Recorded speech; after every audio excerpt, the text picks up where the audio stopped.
Bonjour, bienvenue à la VGA Saint-Maur, section foot féminin. Dans ce temple aux couleurs jaune et bleu de la VGA Saint-Maur, tous les trophées retracent l'histoire des plus belles années du club. Marie-Thérèse Policon, la présidente, veille sur son équipe depuis maintenant 26 ans. Donc ici, vous avez les plaques qui représentent les titres de champion de France obtenus par la VGA Saint-Maur.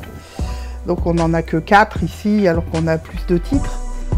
4 en vitrine, mais 6 titres de championne au total obtenus entre 1983 et 1990. Saint-Maur survole la première division. De son côté, Juvisy commence à se faire un nom, mais se heurte trop souvent à son voisin de la VGA.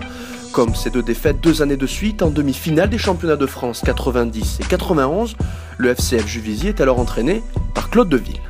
Ça n'a pas le même goût. Ça n'a pas du tout le même goût. Première année, on est là, on est en demi, on est plutôt dans le festif. On est plutôt équipe non pas Cendrillon, mais on est content d'être là. On s'est fait éliminer par un gros.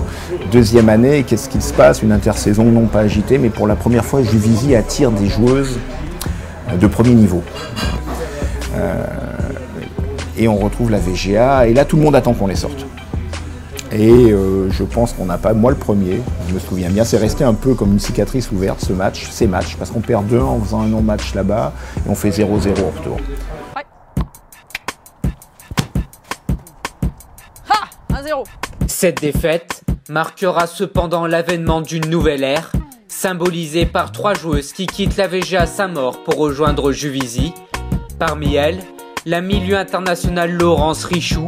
Elle signe à Juvisy à tout juste 22 ans et déjà 5 titres de championne de France. Ça a permis de lancer un petit peu l'avenir du club féminin de Juvisy et de prendre confiance, surtout que certaines personnes prennent confiance avec des joueuses à côté peut-être de qualité un petit peu supérieure.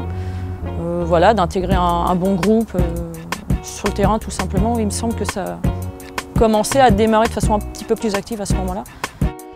De l'expérience, mais aussi beaucoup de talent dont profite alors le club de Juvisy. Je me souviens d'une demi-finale retour à Juvisy contre Hénin où elle a traversé le terrain pour se faire faucher dans la surface de réparation, ce qui a entraîné le pénalty. Ce pénalty nous amène en finale.